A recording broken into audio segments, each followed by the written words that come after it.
פעם, שבפנים זה היה, בוא נאמר לפחות מנקודת המבט של המיסטריות האלה, חלול מבחינה רוחנית, ולכן כמו טייפון. אבל הידע בגדול, הוא אותו זרם של ידע שהוא נמצא, אפשר לומר פחות או יותר, במה שמתנגד לבנייה החופשית, במה שמתנגד לאותה מיסטריות.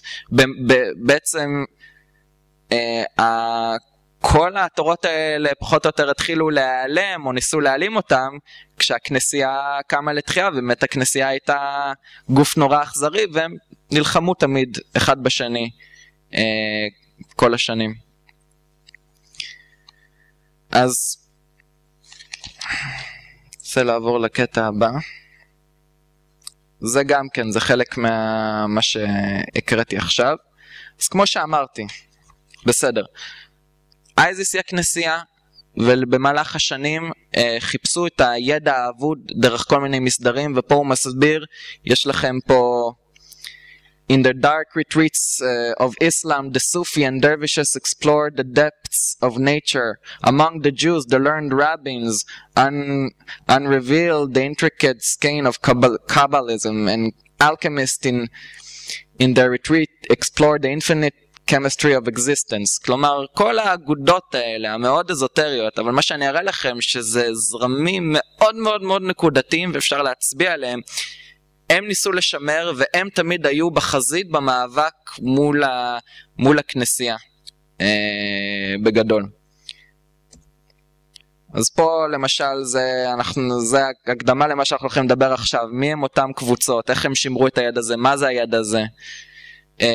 פה אתם רואים קבוצה של סופים, של קבוצה שנקראת הבקטשי, אחת הקבוצות היותר מסקרנות ואנחנו נגיע אליהם. כמה פעמים ניגע בהם. פה זה כמובן בתוך הקהילות היהודיות נוצרה קהילה של שבתאות עם אותם רעיונות. השבתאות היה זרם שפתח אותו משיח שקר ביהדות, שטען בגלל שהוא המשיח הגיע גאולה וזה זמן להתיר את כל האסורים.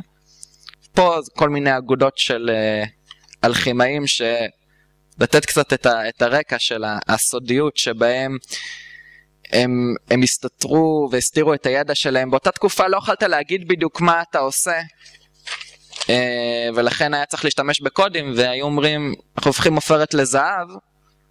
זה היה מפתה גם את הכנסייה לדעת מה הם עושים, אבל הם בעצם היו עושים משהו שהוא נסתר. עוד פעם, יש את הסיפור החיצון ואת הסיפור הפנימי, האזוטרי יותר. אז ככה, זה פשוט בתור התחלה, מאיפה, בהמשיך הלאה. מאז המצרים, אני לא אקריא פה את זה, אבל הקלאסיקל ג'ורנל הוא באמת נחשב לאחד הז'ורנלים הכי חזקים בכל עניין של לימודים קלאסיים, ופה יש באמת תיאור נורא מעניין, אפשר אחר כך גם כשיהיה את הסרט לבדוק, לקרוא, כי זה, אני ממליץ פה על דברים טובים לקרוא, על איך המשמרים של אותה מיסטריות, שהמשיכו הלאה ונאבקו בכנסייה, היו אגנוסטים, ובתוך אגנוסטים זרם מאוד מיוחד שנקרא מניכאיזם.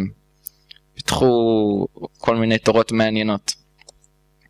אז המניכאיזם הם קבוצה מאוד מאוד מעניינת. הם בעצם האמינו, ונספר לכם פחות או יותר את הסיפור שלהם, כי אנחנו נשמע אותו שוב אחר כך בגרסה קצת שונה. המניכאיזם בעצם האמינו שעוד הפעם יש את המאבק בין האור לחושך, בין הטוב לרע, ובתוך המאבק הזה לאורך ההיסטוריה בעצם נוצר העולם. הם חיו בקומונות, הם התחלקו בהכל, הם הסתתרו מפני הכנסייה, אבל הם עשו משהו מחוכם, הם יכלו לגרום לעצמם להיראות כאילו הם נוצרים, להסוות את התורות שלהם בסמלים ובמילים של הנצרות, כדי להיראות כחלק מהמרקם החברתי הרגיל של הכנסייה, ולשמר את הדוקטרינות הסודיות שלהם בפנים, והם נלחמו חזק נגד הכנסייה במהלך השנים. אז עוד הפעם, אני מההורייזן ג'ורנל של מני פלמר הול, אני אקרא לכם קטע קצר על המניכאיזם, בעצם איך הם התמודדו עם הכנסייה. בהיסטוריה הקדומה יותר הכנסייה החלה אני לא אקריא כמובן את כל זה, חלקים שיש פה, עוד פעם רק להראות שלאנשים יהיה את המקורות אחר כך ללכת לבדוק, שזה הכל, זה עבודת נמלים של הרבה זמן. בהיסטוריה הקדומה יותר הכנסייה החלה במאבק אלים כנגד המערכות הפילוסופיות והדתיות הפגניות אשר הקיפו אותה סביב. ככל שכוחה של הכנסייה גבר, היא תקפה את המערכות הללו יותר בגלוי. בחלק מהמקרים היא הצליחה לחסל לחלוטין את הכתות הישנות וקבוצות של כופרים. כך הושמדו הגנוסטים של המצרים והסורים. החלק מהמסדרים הפגניים היו מבוססים דיו כדי לא להישמד בכזאת קלות. כמו כן היו בקרבם חסידים מבריקים אשר היו מוכשרים מספיק להתמודד בחוכמתם אל מול מנהיגי הכנסייה. ככל הנראה בית ספר הפגני המבריק ביותר נוסד על ידי מאנס או מאני בערך במאה ה-3 אחר הספירה.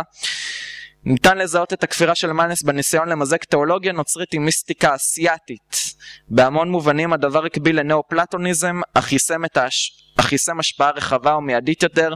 בהדרגה הפך המניכאיזם לאלוף המטרה העבודה של המטאפיזיקה הפגנית. הם בעצם שימרו את המיסטריות עם הזמן בסתר מהכנסייה, בדרכים מאוד מחוכמות. בעודם נדחקים לסודיות בגלל לחץ מהמדינה והכנסייה, החסידים של המאנים קשרו עצמם לאגודה של שמירה קפדנית. הם השביעו עצמם ואת הטובים הארציים שלהם למען המשכיות הדוקטרינות שלהם ללא התחשבות במחיר. באופן הדרגתי המאנים משכו אליהם קבוצה חזקה של אינטלקטואלים אשר סירבו לקבל את מאמצי התיאולוגיה לשלוט בתודעת האדם. בזמנם של המאנים ועד לימינו הכנסייה נלחמה עם המבנה המאורגן של הכפייה. היא ניסתה פעם אחר פעם להרוס את האימפריה החבויה, אך למרות קרתה את הענפים ושילחה אותם לאש, העץ המשיך לשלוח כלפי חוץ זרועות ירוקות נוספות מהשורשים החבויים. עוד פעם, הכנסייה כל פעם, כן, הגנוסטים, המניכאיזם, מאגדים את המידע בסתר, הכנסייה מפזרת את זה.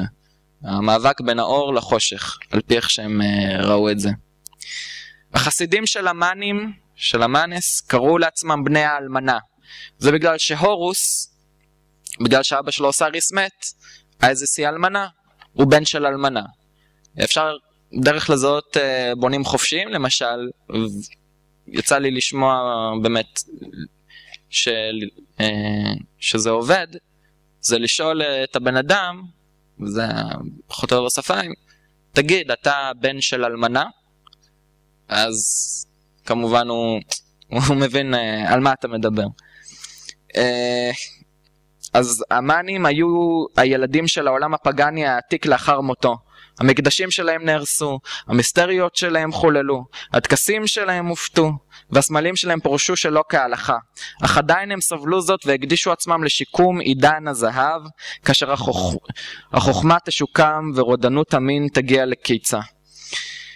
בשביל לשרוד המניכאיזם כלפי חוץ קיבלו את הסמלים של הנצרות האורתודוקסית והשתמשו בהם להחביא את הדוקטרינה שלהם, וזה עניין מאוד חשוב, זה דבר שחוזר על עצמו. אנחנו נגיע לשם שלמשל באסלאם שימרו את זה בשיטה שנקראת תקיע. התקיע זה, אם אתה להיות גלוי, זה מה שאובמה עושה. הוא נמצא בבית הלבן, הוא נראה כמו כל אחד מהנשיאים הרגילים, הוא נראה כמו אמריקאי רגיל, אבל הוא בסופו של דבר, הוא בא מאיזשהו זרם נורא מעניין באסלאם, אבל הוא שומר על זה בסוד, או לא בסוד, הוא פשוט מסתיר את זה. הוא מראה כלפי חוץ שהוא כמו כל השאר בחברה האמריקאית. אבל הוא משתמש באותה טקטיקה פה שעכשיו אני מקריא לכם שהתחיל אצל הגנוסטים.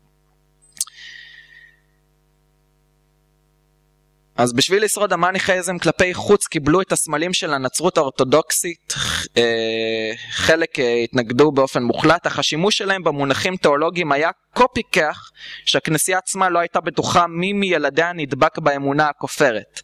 אז ככה הם יכלו להסתנן פנימה והכנסייה לא ידעה מי איתם, מי לא איתם, מי מתחיל לשנות פה קצת דברים בתיאולוגיה הנוצרית למקום.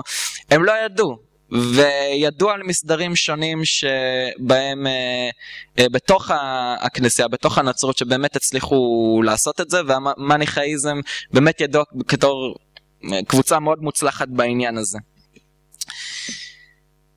הפוליטיקה האזוטרית של חסידי המאניס ניתן לביטוי בפשטות. כל היצורים נתונים למרות וחייבים לתת את נאמנותם לאיזשהו כוח גדול יותר מהאמונות האישיות שלהם. בימינו, במשטרים טוטליטריים, זה לתת את זה למדינה. ישנם שתי סוגי מנהיגות, והם הרוחנית והחומרית. מנהיגות רוחנית מגיעה מבפנים, ומנהיגות חומרית נכפית מבחוץ. מקורות המנהיגות הרוחנית הם סודיים וחבויים מהחילוניים ומדרכם של בני התמותה. לעשות שימוש בסמלים שנלקחו מהתיאולוגיה הנוצרית, המיסטיקנים הללו הכריזו קרייסט, זאת אומרת, ישו מסמל מנהיגות רוחנית והכנסייה מנהיגות חומרית, ולכן הם הציבו את ישו וכנסייתו אחד כנגד השני לתדהמתם של הכמורה. עוד פעם, הם לא באמת האמינו בנצרות כמו שהיא האורתודוקסית, הם פשוט השתמשו בסמלים כדי שלא יזהו אותם בסתר.